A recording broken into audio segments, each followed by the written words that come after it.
Au moment de parler du livre de Jacques Nassif, la question qui se pose à moi dans cette situation précise est la suivante. Comment en parler tout en lui rendant justice, tout en rendant justice à ses lecteurs, sans dresser pour autant un inventaire exhaustif de ses contenus? Dans l'hypothèse d'ailleurs où une telle chose serait possible, car il s'agit d'un livre, au sens authentique du terme, il s'agit d'un livre donc irréductible à ses contenus.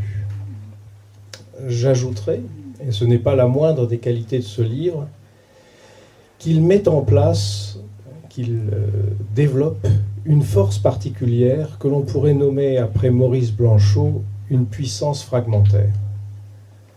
Il s'agit d'une écriture dont la poursuite ne fait pas disparaître les moments d'interruption. Il s'agit d'une écriture qui accomplit et qui défait le système qu'elle semble proposer, raison pour laquelle il n'est pas aisé d'en faire un résumé dogmatique. Et comme je suis réduit à recourir à des artifices de présentation, je commencerai par évoquer ses intentions, puis sa forme. Mais l'on verra ensuite, et ce n'est une surprise pour personne, que ces deux sont intimement liés. Quant aux intentions, il s'agit d'un livre intempestif et pour cela même d'une haute actualité. Si on m'autorise à recourir à ce paradoxe, en apparence facile, je vais tenter de m'en expliquer. L'ouvrage se prononce relativement à une double impasse. Impasse actuelle du couple, sous la forme apparente de l'impasse de la relation homme-femme. Pour être plus exact et plus proche de la pensée de Jacques Nassif, il faudrait dire impasse du couple amoureux. Impasse qui se laisse voir dans la vie sociale, dans le discours courant, et donc aussi sur les divans. Mais ce livre n'aurait pas à être évoqué devant vous s'il ne s'agissait pas, aux yeux de Jacques Nassif, d'une impasse dans le discours de la psychanalyse. Cette impasse touche à la manière dont les buts de la cure sont conçus et acceptés par la société. Cette impasse est nommée en différents endroits de son livre, mais j'ai choisi celui-ci. Je le cite. La psychanalyse a tendance à virer aujourd'hui en une panacée de psychothérapie et a tout fait pour se rendre utile dans un monde qui prétend qu'il n'y a plus rien d'impossible. Le paradoxe veut qu'il soit devenu spécialement indécent de prétendre qu'elle peut encore s'appliquer à des situations précisément marquées du sceau de l'impossible. La psychanalyse, qui devait son succès, sa tolérance à ses promesses adaptatives, ne semble plus assez efficace. Ça ne marche plus, ce n'est pas assez rapide. On connaît de tels accents. Comme ça. Merci. Nous nous y reconnaissons tous. Pour le dire dans mes mots, ce monde dans lequel il n'est plus rien d'impossible, sauf l'impossible d'une aventure de la parole, c'est le monde de la science et de la technique soutenu par une logique extractiviste du capital. La prise de pouvoir qui se fait sur les sujets, individualisés, découpés, morcelés en fragments à jouir, est peut-être le nouveau malaise de la civilisation. Mais si cette impasse est un effet du discours dominant et des effets de pouvoir, elle est aussi l'effet d'un certain discours de la psychanalyse, lequel est pris dans un réseau d'ornières, tracé par le discours psychanalytique lui-même, en passe de se fétichiser. C'est sur ce point que l'écriture de Jacques Nassif, dans ce livre, tente d'intervenir, en faisant bouger les lignes de force, en tentant de tracer des pistes de dérivation au discours psychanalytique. Voilà qui implique, de sa part, un changement de modèle, relativement au couple notamment. Je le cite. Le couple ne sera plus nécessairement celui de l'enfant avec sa mère, mais d'abord et avant tout un couple que l'amour a formé, car seul un tel retournement peut faire en sorte que cette théorie cesse de conduire à la condamnation de tout désir qui chercherait à échapper à la jouissance infantile de la chose. Fin de la citation. Ce tournant est d'importance, on l'entend. Selon Jacques Nassif, il faut en passer par le couple des amants, restituer la possibilité de cette impossibilité qui est un couple d'amants, au-delà du couple matriciel pour la théorie psychanalytique de la mère et de son enfant. Voilà une thèse forte et risquée, Une belle énigme que ce livre nous offre. Comment l'amour entre des amants peut venir en supplément de l'amour de transfert? Pour en dire quelque chose de plus précis, il me faut cependant en revenir à la forme de ce livre. Son titre, Le retour de Pentésilée, à la recherche du féminin perdu, est l'esquisse d'une double trame narrative. Car disons-le, il y a un récit qui se tisse au fur et à mesure dans ce livre. Un récit qui ne dit pas son nom, mais un récit tout de même. Il y a un narrateur qui boit le thé avec les dames des Roches Noires. Il y a un narrateur qui voit avec nous les faux semblants d'Amphitryon et nous les explique. Un narrateur qui suspend son récit pour nous laisser nous endormir et qui accompagne notre réveil au chapitre suivant. C'est lui, ce narrateur flottant pour ainsi dire, qui fait l'histoire du retour et de la recherche. Et c'est dans ce double mouvement de retour et de recherche qu'il faut lire le réseau dense des textes littéraires choisis par Jacques Nassif pour nous guider sur son trajet. Ce trajet qui est celui aussi d'une expérience littéraire, d'une expérience de lecture. Duras en ouverture, Bataille, j'y reviendrai, Kleist avec Amphitryon et Pentésilée, puis Duras à nouveau. Il y a donc un enchâssement qui est offert à la lecture, une orfèvrerie complexe qui séduit, rejette, égare, captive. C'est la lecture de son auteur qui nous prend et qui nous guide. Voilà ce qui fait la double exigence à laquelle est confronté tout lecteur du retour. Il doit affronter les écueils et les plaisirs des extraits choisis, traverser ce qui constitue un territoire de texte, sans pour autant perdre de vue l'exigence du retour aux affirmations de cet auteur-narrateur ardent à son enquête.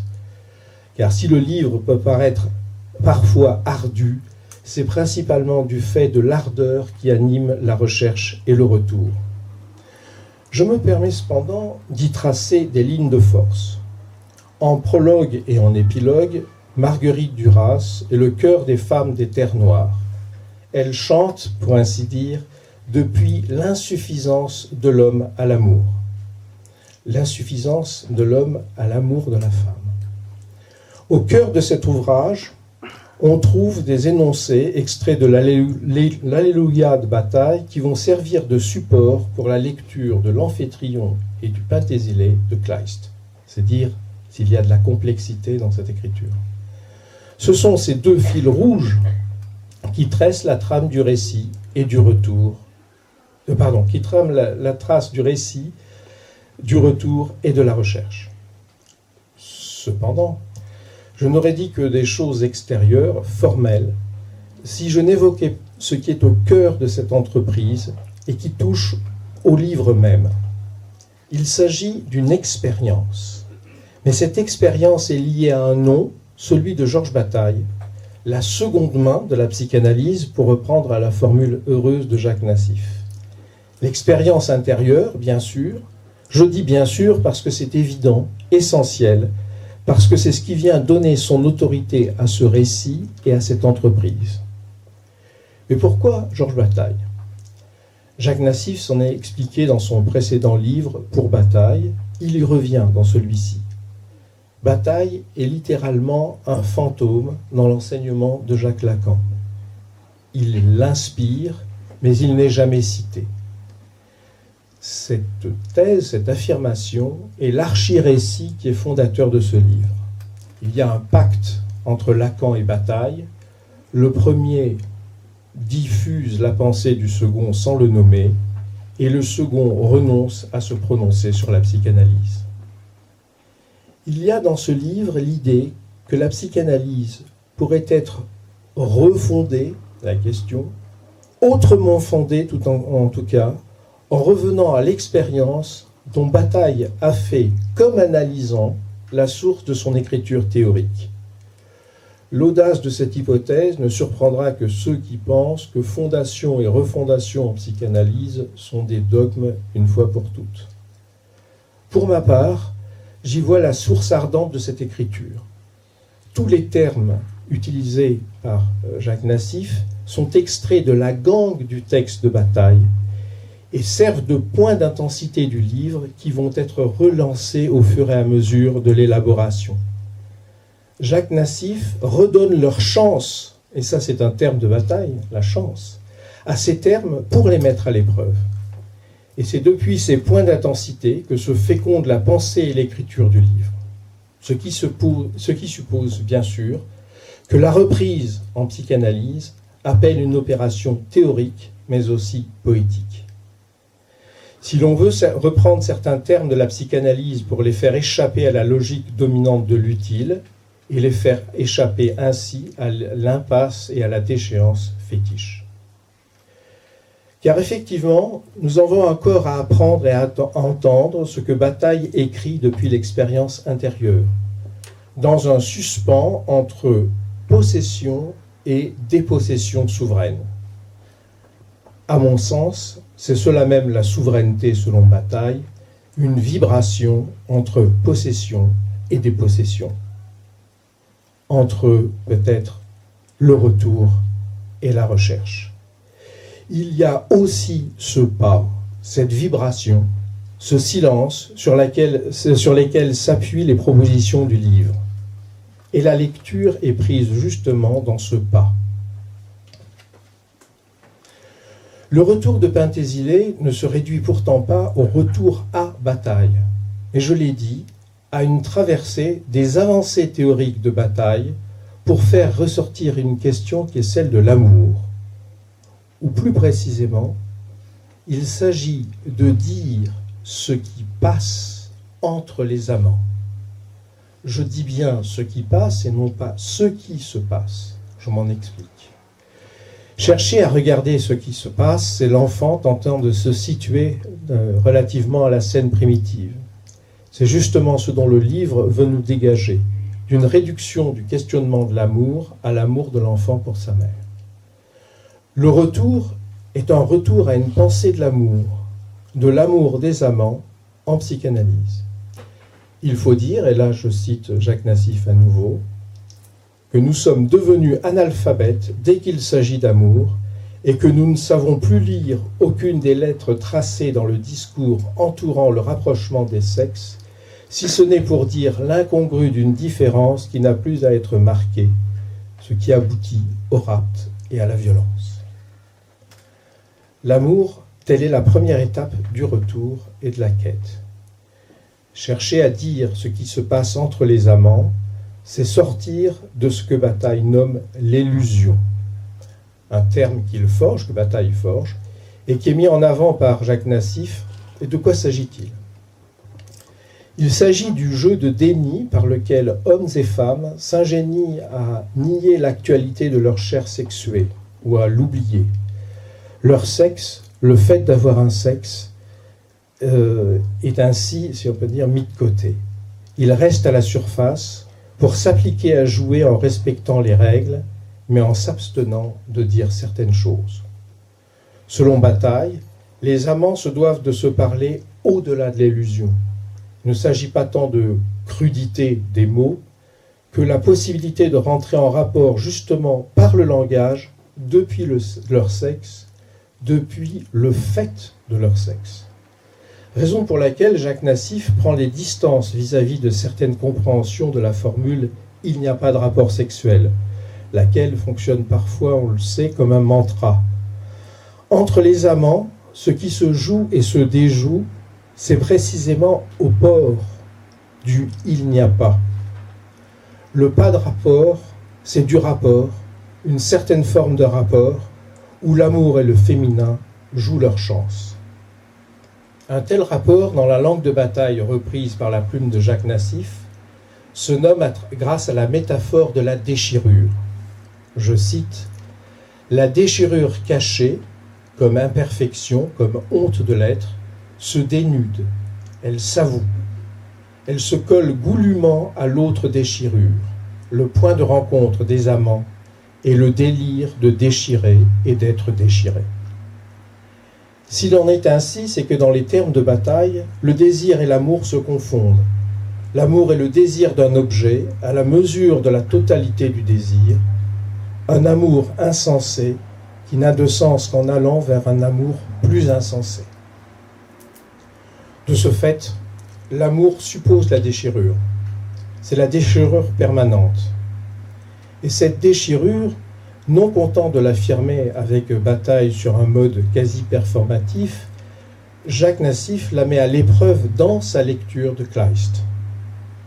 Lecture minutieuse d'Amphitryon tout d'abord, qui met sous nos yeux littéralement ce qui advient à une femme quand elle rencontre un homme et comment elle essaye de s'en sortir entre le Dieu et l'homme. Et il transpose à tous les couples cette vibration entre le grand autre et ce qu'il nomme le grand autre immanent, issu de l'amour.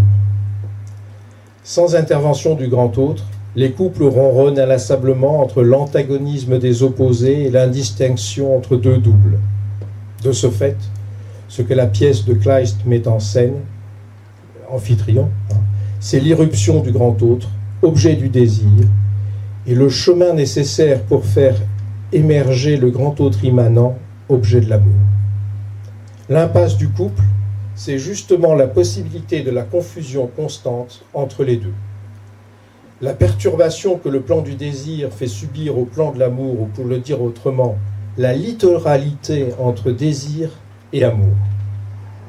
L'image du lac, d'ailleurs, reprise de Bataille, nous dit quelque chose de cette littéralité.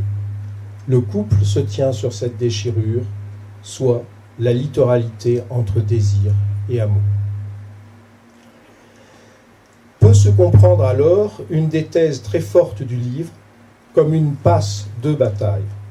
L'amour opère le passage de la transcendance à l'immanence, la traversée de la transcendance pour accéder à l'immanence.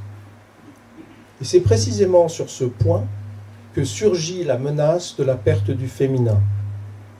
La perte du féminin, féminin perdu, ce serait justement l'imposition d'un autre transcendant aux femmes, que cela soit dans la religion ou dans la posture culturelle de l'homme, ce qui se nomme actuellement, et de façon d'ailleurs un peu fétiche parfois, le patriarcat.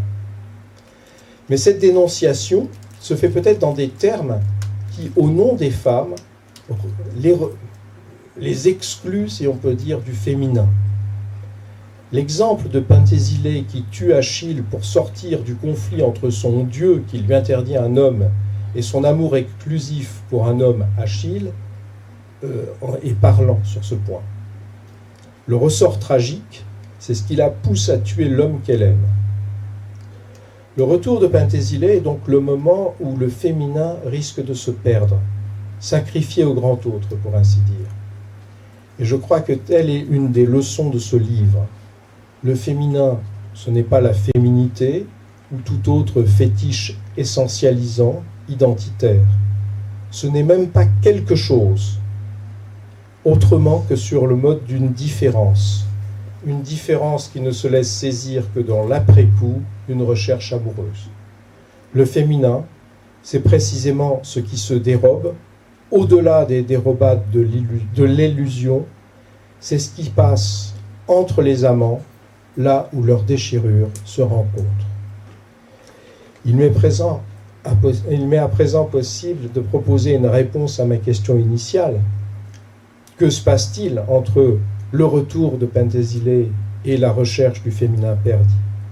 Quel est le sens de ce double titre et du suspens qui les relie? Le livre constate justement le retour de Penthésile, la tentation de Penthésile qui tendrait à tuer l'amour en tuant l'amant. Et tuer l'amour, c'est risquer de perdre encore plus le féminin. Le retour de Penthésile, c'est une recherche du féminin qui échoue parce qu'elle se saborde. Rechercher le féminin perdu, au contraire, c'est accepter que le féminin soit toujours au bord de se perdre. Il n'est qu'au bord de se perdre pour les femmes comme pour les hommes.